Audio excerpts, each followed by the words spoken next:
येणाऱ्या काळामध्ये भाजपची बरीच मंडळी हे काँग्रेसमध्ये येऊ शकतात, कारण आता काळ बदलत चाललेला आहे। आपण बघा की आता भाजप बॅकफूटवर यायला सुरुवात झालेली आहे आणि त्याची सुरुवात निश्चितच येणाऱ्या काळात आपल्याला दिसेल की भाजपमध्ये गेलेली बरीच मंडळी हे काँग्रेसमध्ये परत या ठिकाणी येताना दिसतील आपल्याला। म्हणजे तुमचं अशोक चव्हाणांना काँग्रेसमध्ये येण्याचं आमंत्रण आहे असं समजायचं का? निश्चितच येऊ शकतात ना ते काँग्रेसमध्ये। आता ते राष्ट्रीय स्तरावरच्या निर्णय आहेत, आम्ही खूप त्या ठिकाणी छोटे पडतो, पण येणाऱ्या काळात त्यांनी जरी अशोकराव चव्हाण जरी येणार गेली, पण बाकी बरीच भाजपची मंडळी हे काँग्रेसमध्ये येऊ शकतात। नांदेड जिल्ह्याचे काँग्रेसचे खासदार रवींद्र चव्हाण हे आपल्यासोबत आहेत। आज काही दिवसापासून आपल्या भाजप प्रवेशाची चर्चा होते। सोशल मीडियावर बरेचसे जे स्टेटमेंट्स आहेत काही लोकांनी टाकलेले आहेत। कसं पाहता या सगळ्या गोष्टीकडे, काय सत्यता आहे? मागे 4 दिवसापूर्वी सोशल मीडियाच्या माध्यमातून नांदेडचे खासदार भाजपमध्ये जाणार म्हणून प्रश्नार्थक चिन्ह टाकून प्रश्न उपस्थित करण्यात आले होते। खरं तर हा जाणून बुजून बदनाम करण्याचा प्रकार आहे असं मला वाटतं। मी नांदेड जिल्ह्याचे जे पोलीस अधीक्षक आहेत त्यांना माझं एक पत्रही दिलं आहे की असे ज्या लोकांनी टाकले ते फेक अकाउंट होते, फेक अकाउंटहून ही चुकीची बदनामीकारक हे वक्तव्य त्यांनी टाकलेले आहेत। खरं तर आपण बघू शकता की देशामध्ये जे अर्थसंकल्पीय बजेट अधिवेशन झालं त्यामध्ये भाजप बऱ्याच प्रमाणात फूटवर गेल्याचं चित्र सगळ्या देशानं बघितलं आहे। माननीय आमचे नेते राहुलजी गांधी यांना संसदेमध्ये बोलू दिल्या जात नाही आहे। देशाच्या सुरक्षेचा प्रश्न त्यांनी उपस्थित करताना वारंवार त्यांना रोखण्यात येते आणि लोकशाही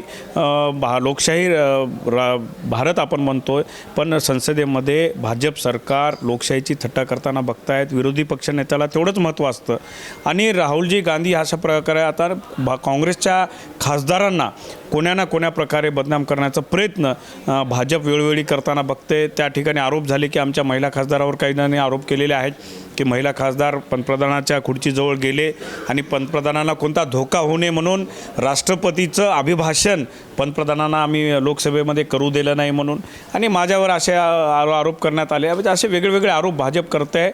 पण मी एवढंच सांगतो की मी काँग्रेसचा सच्चा पाईक आहे आणि भविष्यातही काँग्रेसचा पाईक राहणार, कारण लोकांनी मला मोठ्या विश्वासाने या ठिकाणी नांदेड लोकसभेमधून निवडून दिलेलं आहे।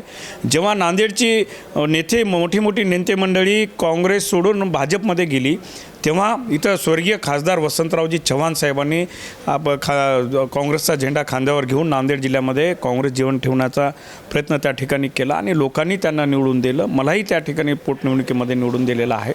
त्यामुळे लोकांचे प्रश्न लोकसभेमध्ये मांडण्याचा प्रामाणिक प्रयत्न मी वेळोवेळी करत आहे आणि भाजप कोण्या ना कोण्या माध्यमातून हा एक फक्त बदनाम करण्याचा प्रकार आहे। मी काँग्रेसमध्येच राहणार आहे आणि काँग्रेसमध्येच राहील। नांदेड जिल्ह्यामधली काँग्रेस वाढवण्याचं काम प्रामाणिकपणे मी करणार आहे। आपण सांगतात की काँग्रेसचं प्रामाणिकपणे काम करणार असं आपण बोलत आहात, मात्र त्यामध्ये नगरपालिकेच्या निवडणुका झाल्या, निकाल लागला त्यावेळेससुद्धा मुखेडमध्ये आपल्या शिवसेनेनं म्हणजे शिंदे गटाकडून जे बॅनर लावण्यात आलेलं होतं आणि त्याच्यावरसुद्धा आपला फोटो होता, त्यानंतरसुद्धा बराचसा गदारोळ ओढला आणि त्यानंतर आपण ज्या परिसरामध्ये वास्तव्य करता आजूबाजूचा परिसर जो आहे सगळा ते सगळे भाजपमय, आजूबाजूचे जे काही आमदार हे आहेत नगरसेवक आहेत ते सुद्धा भाजपचेच आहेत। रवींद्र चव्हाण हे कधी ना कधीतरी गळाला लागतील असं सुद्धा बऱ्याच ठिकाणी स्टेटमेंट पाहायला मिळतं आहे। मग ते अगोदरचे बॅनर त्याला कसं पाहता तुम्ही? नाही, आता त्यांनी नेमकं कोण्या हेतूने बॅनर लावलं ते मला माहीत नाही आहे। मी तिथल्या कार्यकर्त्यालाही सांगितलेलं आहे की बाबा निवडणूक झाल्यानंतर विजयी बॅनर त्यांनी लावलं आणि विजयाच्या ह्याच्या पोटी आणि पुढच्या व्यक्तीला थोडंसं मला वाटतं जळवण्यासाठी हा प्रकार केला असावा, कारण ही सगळी मंडळी आमच्यासोबत आहे म्हणून। पण मी त्याला कधीही समर्थन दिलेलं नाही आहे, त्या बॅनरशी माझा काही संबंध नाही आहे। मी तिथं सूचनाही केलेल्या आहेत की बाबा तो लावलेलं बॅनर त्वरित तुम्ही काढून टाकावं, कारण हे योग्य नाही आहे। मी एका पक्षाचा आहे आणि आपण एका पक्षाचा आहेत, कारण आम्ही तिथं बघू शकता की मुखेडमध्ये सुद्धा मी बऱ्याच प्रभागामध्ये जाऊन मी काँग्रेस पक्षाचे जे आमचे उमेदवार होते, नगरसेवक पदाचे उमेदवार होते, बऱ्याच प्रभागामध्ये जाऊन मी बैठका त्या ठिकाणी घेतलेला आहे। ते एक संभ्रम निर्माण करण्याचा प्रयत्न असू शकतो। नांदेड जिल्ह्यामध्ये भाजपची बरीचशी मंडळी नेमकं माझ्याविषयी काय विचार करतायत ते माहीत नाही आहे. कारण मी त्यांचा म्हणजे काय हे होतो आहे काय, कारण मी एक नांदेडमध्ये मी आत्ताच म्हणल्याप्रमाणे आम्ही सर्व माझ्यासहित काँग्रेसची आमची सर्व पदाधिकारी मंडळी नांदेड जिल्ह्यामध्ये काँग्रेस वाढवण्याचा प्रयत्न आम्ही करत आहोत. त्यामुळं त्यांना वाटत असेल की रवींद्र चव्हाणावर जर आपण वारंवार आरोप करू किंवा लोकांमध्ये चुकीच्या अफवा पसरू तर एक काँग्रेस कार्यकर्त्यामध्ये नांदेड जिल्ह्यातल्या काँग्रेस कार्यकर्त्यामध्ये कुठंतरी खच्चीकरण होईल. त्याच्यामुळं ते अधिक जम काँग्रेसचा बसणार नाही. पण मी आपल्याला सांगू इच्छितो की नांदेड जिल्ह्यामधली काँग्रेस वाढवण्याचं काम माझ्यासहित सर्व काँग्रेसचे आमचे जे पदाधिकारी आहेत प्रामाणिकपणे प्रयत्न करत आहेत. महापालिकेमध्ये आम्ही जरी पराभव झाला असला तरी 15 जागा काँग्रेस आणि वंचित आघाडीच्या आम्ही निवडून आलो आणि 10 ते 12 जागा आमच्या अवघ्या 200 ते 250 मताच्या अंतराने आम्ही पराभूत झालो आहोत. आणि एक भाजपला चांगली फाईट आम्ही महापालिकेमध्ये दिलेली आहे. आणि मला वाटते की उद्या होणाऱ्या जिल्हा परिषदच्या निवडणुका डोळ्यासमोर ठेवून भाजपची मंडळी असा अपप्रचार करताना दिसत आहेत जेणेकरून ग्रामीण भागातल्या आमच्या काँग्रेसच्या कार्यकर्त्याचं खच्चीकरण होईल, कुठं तर अफवा पसरून संभ्रम निर्माण करण्याचा प्रयत्न करत आहेत. तोच एक प्रकार करताना असं दिसत आहेत असं मला वाटतं. नाही, आज काही दिवसापूर्वी काँग्रेसचे अगोदरचे ज्येष्ठ नेते माजी मुख्यमंत्री अशोक चव्हाण यांच्याविषयीची सुद्धा भाजप चर्चा प्रवेशाची झालेली होती. आणि त्यानंतर त्यांनीसुद्धा असंच टाळलं होतं की मी काँग्रेसची प्रामाणिक आहे आणि मी काँग्रेसमध्येच राहणार असं सांगितलं होतं. आणि अवघ्या काही दिवसामध्ये अशोक चव्हाणसुद्धा भाजपमध्ये गेले होते. तसा काही प्रकार नांदेडवासियांना, तसा झटका तर नांदेडवासियांना भेटणार नाही ना? तसा कोणताही झटका नांदेडवासियांना भेटणार नाही. कारण स्वर्गीय मी आता म्हणल्याप्रमाणे स्वर्गीय खासदार वसंतरावजी चव्हाण साहेबांनी अडचणीच्या काळात नांदेड काँग्रेस जिवंत राहिली पाहिजे, काँग्रेसचा झेंडा हातावर केला. त्यांनी बिमार असतानासुद्धा लोकसभेची निवडणूक लढवली आणि काँग्रेसच्या कार्यकर्त्यांनी आणि लोकांनी तेवढाच प्रतिसाद दिलेला आहे. त्यामुळं लोकांनी ज्या प्रकारे माझ्यावर विश्वास टाकला, मला लोकसभेला त्या पोटनिवडणुकीमध्ये नांदेडचा प्रतिनिधी लोकसभेचा खासदार म्हणून पाठवलेला आहे. लोकांचा विश्वास तोडणं हे आम्ही नायगावकरांच्या रक्तामध्ये नाही आहे. लोकांनी ज्या प्रकारे आमच्यावर विश्वास टाकलेला आहे तो कधी आम्ही तोडणार नाही आहे. पण या ठिकाणी एवढंच सांगतो की त्यांच्यावर जे आरोप झालेले होते ते कोणत्या कारणाने झाले होते अशोकराव चव्हाणवर आपणही जाणता. आणि त्या गोष्टीला झाकण्यासाठी म्हणून ते भाजपमध्ये गेले असतील असं मला वाटतं. भाजपच्या एका गुटातून असं बोललं जातं जे रवींद्र चव्हाण आता बोलत आहेत की मी भाजपमध्ये येणार नाही, तेच रवींद्र चव्हाण जनतेला ॲफिडेविट करून असा बॉन्ड देऊ शकतात का की मी कायमस्वरूपी काँग्रेसमध्ये राहील? निश्चितच मी जनतेला ॲफिडेविट देऊन बॉन्ड देतो. जनतेसमोर तुमच्यासमोर माध्यमातूनच सांगतो की मी काँग्रेसचा पाईक आहे आणि काँग्रेसमध्येच राहील. या संदर्भात अशोक चव्हाणांशी सुद्धा आपल्या प्रवेशासंदर्भात विचारलं होतं. त्यांनीसुद्धा एक सूचक वक्तव्य केलं. त्यांनी म्हटलं की राजकारणात काहीही घडू शकते. अशोक चव्हाणांच्या या सूचक वक्तव्याला तुम्ही काय समजता? त्यांचं वक्तव्य चुकीचं नाही असं मला वाटतं. राजकारणात काही होऊ शकते. येणाऱ्या काळामध्ये भाजपची बरीच मंडळी काँग्रेसमध्ये येऊ शकतात.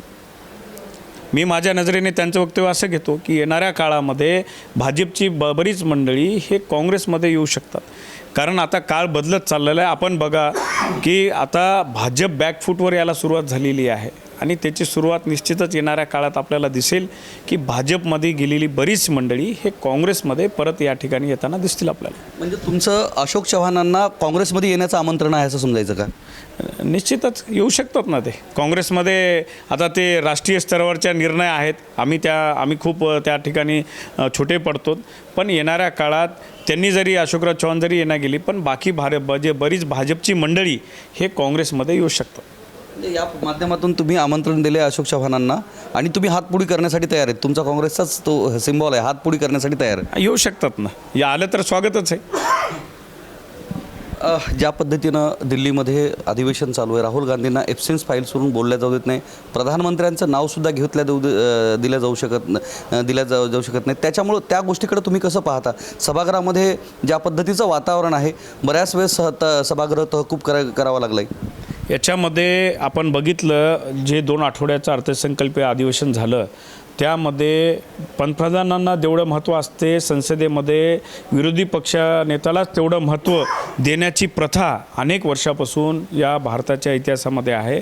पण हे भाजप सरकार अलीकडच्या काळामध्ये आपण बघू शकता की वारंवार आमचे जे विरोधी पक्षनेते आहेत माननीय राहुलजी गांधी यांना बोलू देत नाहीत आणि ते जेव्हा भाषणाला त्या ठिकाणी उठतात त्यामध्ये मध्ये टोकण्याचं काम भाजपचे मंत्रीगण असतील, भाजपचे खासदार असतील वेळोवेळी करताना दिसत आहेत.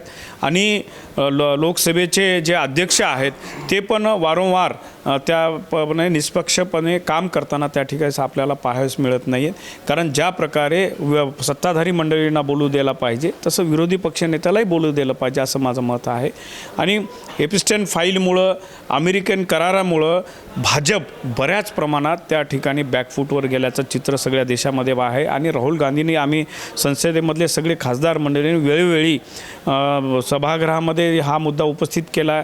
आम्हाला ह्याविषयी बोलू द्या म्हणून आम्ही वेळोवेळी विनंती केलेली आहे सभागृहाला, पण त्या ठिकाणी आम्हाला बोलू देत नाही आहेत. त्यामुळं आम्हाला सभागृहाच्या बाहेर त्या ठिकाणी आंदोलन करतायत आणि आंदोलनाच्या माध्यमातून आपल्या मीडियाच्या माध्यमातून आम्हाला जी काही त्या ठिकाणची घटना आहे आणि जे काही मुद्दे आहेत आपल्या माध्यमातून आम्हाला जनतेसमोर मांडावं लागत आहे. मात्र ह्या सगळ्या गोष्टींवरून सत्तेतील जे खासदार आहेत त्यांच्याकडून राहुल गांधींवर स्थगन प्रस्ताव आणत त्यांची खासदारकी रद्द करा व त्यांना कायमस्वरूपी निवडणुकीवर बंदी घालण्याची मागणीसुद्धा करण्यात येत आहे. तुम्ही कसं पाहता या सगळ्या गोष्टी?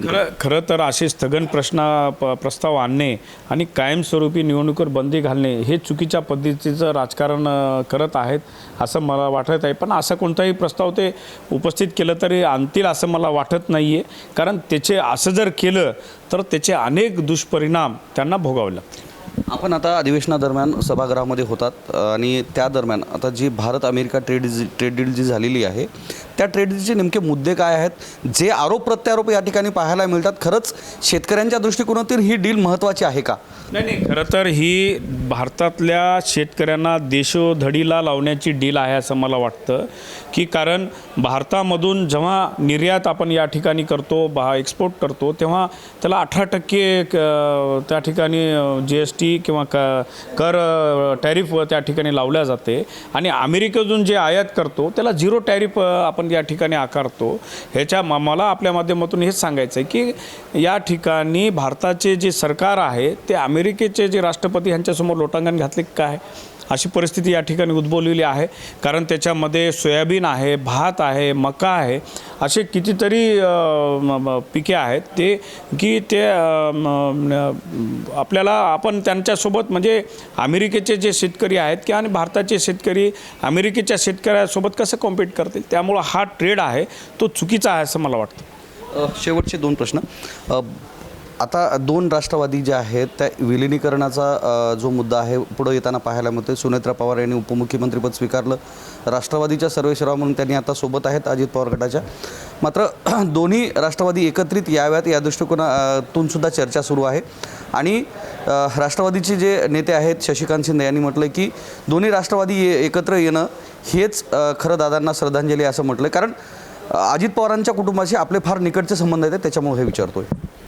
नाही, खरं तर अजितदादा आणि स्वर्गीय वसंतरावजी चव्हाण साहेबांचे संबंध अत्यंत चांगल्या प्रकारे होते. मी मागेही म्हणलं की जेव्हा अजितदादा मला भेटायचे मंत्रालयामध्ये आवर्जून स्वर्गीय वसंतरावजी चव्हाण साहेबांचा उल्लेख करायचे आणि कोणतीही अडचण असेल तर मी पाठीमागे खंबीर आहे म्हणून मला धीरही द्यायचे. खरं तर अजितदादा हयात असताना त्यांच्या बऱ्याच बैठका दोन्ही राष्ट्रवादीच्या एकत्र करण्यासाठी त्या ठिकाणी झाल्या होत्या असं समजते.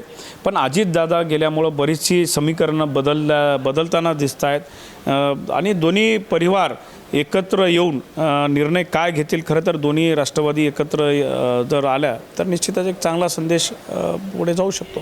मंत्री नरहरी झिरवळांचं जे खातं आहे अन्न आणि औषध प्रशासन त्याच्यामध्ये म्हणजे लाचेच्या ज्या घटना आहेत त्या समोर आलेल्या आहेत. केमिस्ट असोसिएशननं राज्य केमिस्ट असोसिएशननं सुद्धा त्याच्यावर आरोप केलेले आहेत. तुम्ही कसं पाहता एखाद्या मंत्र्याच्या खात्यामध्ये सर्रास जर लाच घेण्यासाठी एक जर चार्ट तयार करण्यात आलेला असेल तर तुम्ही काय समजता? मंत्रालयामध्ये थेट असे प्रकार घडत असेल तर? नाही, असं मंत्रालयामध्ये जर असे प्रकार होत असेल तर हे चुकीचं का होतं आहे असं मला वाटतं. कारण सामान्यातला सामान्य माणूस मंत्रालयामध्ये जातो त्याची कामं अडीअडचणी सोडवण्यासाठी तो तिथे त्या ठिकाणी जातो. जे तिथं राज्य सरकारमधले मंत्री असतील, अधिकारी असतील, त्यांनी सामान्य माणसाचे प्रश्न सोडवणं हे अभिप्राय आपल्याला या ठिकाणी असतो. पण असे जर लाचेचे प्रकार उघड मंत्रालयामध्ये जर होत असतील तर अत्यंत चुकीच्या दृष्टीने हे म्हणजे हे प्रकार जात आहे असं मला वाटतं. हे असा प्रकार रोखला गेला पाहिजे. असे प्रकार वारंवार होऊ नये ह्याच्यासाठी कडक कायदे त्या ठिकाणी झाले पाहिजे असं मला वाटतं. कालच्या तारखेमध्ये आपला मतदारसंघ असणाऱ्या आपल्या गावाच्या बाजूला जे असणाऱ्या नरशी या ठिकाणी शिवसेना उबाठा आणि काँग्रेसच्या कार्यकर्त्यांच्या 2 गटांमध्ये जी तुंबळ हाणामारी झाली, पोलीस समक्ष होते. नांदेड जिल्ह्यामध्ये आपण नांदेड जिल्ह्याचे खासदार आहेत. नांदेड जिल्ह्यामध्ये कायदा आणि सुव्यवस्थेचे प्रश्न निर्माण झालेत का? जर राज्यकर्ते मंडळीच या पद्धतीने गुंडागर्दी करत असतील तर सामान्य जनतेने यांच्याकडून काय घ्यायचं? नाही, खरं तर कायदा आणि सुव्यवस्था हे सगळ्यांनी पाळलं पाहिजे असंही माझं मत आहे. काल नरसीला जो प्रकार झाला तो म्हणजे अचानक झालेला प्रकार आहे असं मला वाटतं. कारण बरेच दिवसापासून त्यांचे थोडं आपसी मतभेद त्या ठिकाणी सुरू होते. पण कालचा जो प्रकार झाला तो व्हायला नाही पाहिजे. एक चुकीचा संदेश सर्व समाजामध्ये जाईल. मी तिथल्याही लोकांना सांगितलं की शांततेचं आवाहन केलं की असा प्रकार व्हायला नाही पाहिजे, याची काळजी सर्वांनी या ठिकाणी घेतली पाहिजे. पण ग्रामपंचायतला आपसी वाद त्या ठिकाणी चव्हाट्यावर आलेला दिसतोय. आणि मी PI साहेबांना बोलून SP साहेबांनाही त्या दिवशी बोललो की बाबा दोन्ही गटाच्या लोकांना आपण शांत करावं आणि दोन्ही गटाच्या लोकांना आपण समज द्यावी. निश्चितच, कारण ह्या सगळ्या राजकीय चर्चा होताना आता या ठिकाणी पाहायला मिळतात. या ठिकाणी काँग्रेसचे जिल्हाध्यक्ष जे आहेत ते आपल्यासोबत आहेत. तुमच्या खासदारांची भाजपा प्रवेशाची चर्चा होताना पाहायला मिळते. तुम्ही कसं पाहता या सगळ्या गोष्टींकडं? सगळं व्यवस्थित आहे, आलबेल आहे असं वाटतं तुम्हाला? काय माहिती आहे काय की आमचे खासदार रवींद्र चव्हाण यांचं काम सिस्टमॅटिक आणि नियमाला धरून आणि चांगलं पद्धतशीर काम चालू आहे. आणि तुमच्या परवा संसदेमध्ये सुद्धा तुम्ही पाहिलं असेल की राहुल गांधीबद्दल जे बी प्रचार किंवा जे चालू आहेत आणि आमचे खासदार म्हणजे नेहमी राहुल गांधीसोबत असतात असं आमचं स्पष्ट मत आहे. तुम्ही जे TV वरही पाहत असाल, राहुल गांधीच्या चांगल्या टीममध्ये आज रवींद्र चव्हाण आहेत. आणि त्यामुळं नांदेड जिल्ह्यामध्ये काही लोकांचं पुटसूळ उठलेलं आहे. आणि त्या अनुषंगानं येणाऱ्या काळामध्ये रवींद्र चव्हाण एक तर त्यांचं तरुण आहेत आणि येणाऱ्या काळामध्ये त्याचं नेतृत्व हळूहळू फुलत आहे. त्याची एक चांगली टीम त्याची चांगलं काम करत आहे. या सगळ्या गोष्टीचा अफवा करून येणाऱ्या जिल्हा परिषदमध्ये इकडे तिकडं काहीतरी लोकांचा संभ्रम निर्माण करावा आणि रवींद्र चव्हाण यांना कसं बदनाम करावं हा एकमेव उद्देश काही लोकांचा चालू आहे. त्याच्यात मोठे लोक असतील, त्यांचे खालचे लोक असतील, या सगळ्यांनी मिळून एकमेव कार्यक्रम चालले फक्त रवींद्र चव्हाणला टार्गेट करत आहेत. तरीसुद्धा रवींद्र चव्हाण असोत की कैलास वसंतराव चव्हाण असोत, ही नायगावचे ठाम मंडळी आहेत. त्यांच्यासोबत जनता आहे आणि जनतेने निवडून दिलेले ते एक लोकनेते आहेत. आणि त्या लोकनेत्याला कसं बदनाम करावं, कसा त्रास द्यावा हा प्रयत्न चालू आहे. आम्ही रवींद्र चव्हाणसोबत रात्रंदिवस ते आमचे नेते आहेत, त्याच्यासोबत आम्ही रात्रंदिवस म्हणजे काम करत आहोत. आणि पक्षाचं काम चांगलं चालू आहे आणि हे काही लोकांना देखवत नाही म्हणून हा विषय चालू आहे. निश्चितच. तर हे होते आपल्यासोबत नांदेड जिल्ह्याचे काँग्रेसचे खासदार रवींद्र चव्हाण, ज्यांच्या भाजपा प्रवेशाची चर्चा चालू होती. मात्र या भाजप प्रवेशाच्या या चर्चांना त्यांनी विराम देत उलट अशोक चव्हाणांनी जे वक्तव्य केलं त्या वक्तव्यानुसार त्यांनी असं म्हटलं की येणाऱ्या कालावधीमध्ये जे आहे ते भाजपमधले बरेचसे नेते मंडळी आहेत ते पुन्हा काँग्रेसमध्ये येतील. काँग्रेसची त्यांची घरवापसी होईल. आणि दरम्यान जे मोदी सरकार आहे ते बॅकफूटवर आहे. त्या कारणानं आता पुन्हा एकदा काँग्रेसकडे ती इन्कमिंग सुरू होईल. आणि त्याच्यामध्ये अशोक चव्हाणांनासुद्धा मी आमंत्रण देतो आहे आणि त्यांनीसुद्धा काँग्रेसमध्ये यावं असं म्हणत या सगळ्या गोष्टींना पूर्णविराम दिला आहे. कॅमेरामन सुधाकरसह मी धनंजय सोळंके, टाइम्स नाऊ मराठी, नांदेड.